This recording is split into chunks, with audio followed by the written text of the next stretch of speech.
ஒன்றும் இல்லை மச்சான். சரி அதெல்லாம் விட்டு தள்ளுறா. இன்னைக்கு அம்மாவுக்கு இறந்த நாள், வா முதல்ல சாமி கும்பிட்டு வரலாம். மச்சான் மச்சான் மச்சான் மச்சான் மச்சான். டேய் சவரா, டேய் ஏன்டா கத்துறாக்குள்ளா? பயமா இருக்குடா. இந்த ஃபோனை பேசிக்கிட்டே வெளியே போனேன். வெளியே போய் பார்த்தா வானம் இருண்டு போயிருக்குடா. காலையில் நம்ம இல்லை 7 மணிக்கு தானே வந்தோம். அப்போ நல்லா வெயில் அடிச்சிச்சு இல்லை? இப்போ போய் பார்த்தா இருண்டு போயிருக்கு. நம்ம இன்னும் காலத்தெல்லாம் கடந்து வரலடா மச்சான். நைட்டு 7 மணியில் தான்டா இருக்கும். அவன் பேயா வந்திருக்கான்டா. டேய் நீ வேற ஏன்டா ஒரு பக்கம்?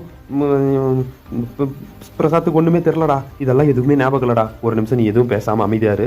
நான் எதுவும் எல்லாத்தையும் நான் பேசிக்கிறேன். அப்படியா சவரா? அப்படின்னா என்ன சொன்னான் இப்போ? என்ன அதே தான் காலையில் சொன்ன, போய் சாமி கும்பிடலான்னு சொன்னால அதே தான். அப்படியா? அப்படின்னா சரி வா போவோம் அப்படின்னு 3 பேரும் சாமி கும்பிட போக, அதே போல் தட்டில் துண்டை போட்டு மூடி வச்சுருந்தான் பிரசாத். என்ன சவரா துண்டு போட்டு மூடி வச்சுருக்கான்? அப்போ லேப்டாப்பு? ஐயோ அவ்வளோதான், இப்போ நமக்கு ஆப்பு வைக்க போகிறான் பிரசாத்.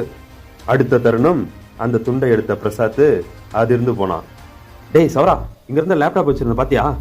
காணண்டா, நீ பாத்தியாக்குள்ளா? டேய் இங்கே லேப்டாப் ஒன்று வச்சுருந்தேன்டா. டே சவரா, இப்போ என்னடா பண்ணுறது? இருக்குள்ளா, என்ன பண்ணுறான்னு பார்ப்போம் இரு. டேய் சவரா, நீ ஏதாச்சும் பார்த்தியா அப்படின்னு எல்லா இடத்துலையும் தேட ஆரம்பித்தான் பிரசாத். தேடிக்கிட்டு இருந்தவனுக்கு கட்டில் மேலே இருந்த லேப்டாப் கண்ணுக்கு தெரிஞ்சிச்சு. உடனே டேய் புல்லா, இந்த லேப்டாப் எப்படி எங்கே வந்துச்சு? மச்சான் எனக்கு ஒன்றும் தெரியாதுடா, நீ சவராவையே கேளு அப்படின்னு புல்லா சொல்லிக்கிட்டு இருக்க பிரசாத் அந்த லேப்டாப் மேலே போய் கையை வச்சான்.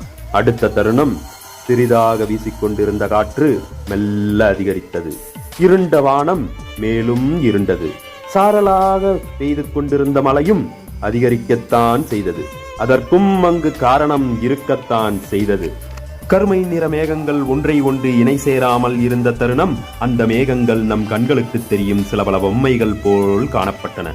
சாளரம் வழியாக வானத்தில் இருக்கும் மேகங்களை பார்த்து கொண்டிருந்த அந்த மூவருக்கும் அந்த சிவனே காட்சியளித்தது போல் இருந்தது.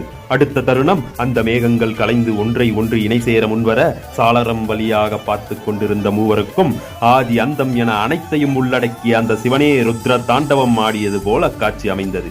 இதைத் தொடர்ந்து அந்த கருமை நிற மேகங்கள் ஒன்றை ஒன்று மதம் பிடித்த யானைகள் போல் மோதிக்கொள்ள, அதனால் ஏற்பட்ட இடி சத்தத்தாலும் மின்னல் வெளிச்சத்தாலும் இவ்வுலகில் உள்ள அனைத்து உயிரினங்களுக்கும் இடையில் ஓர் மயான அமைதியே காணப்பட்டது. இந்த அமைதியை கலைக்க யார் முன்வருவார் என்று அடுத்த காணொளியில் காண்போம். இது ஆதித்த கரிகாலனின் காலச்சக்கரம் பாகம் 6.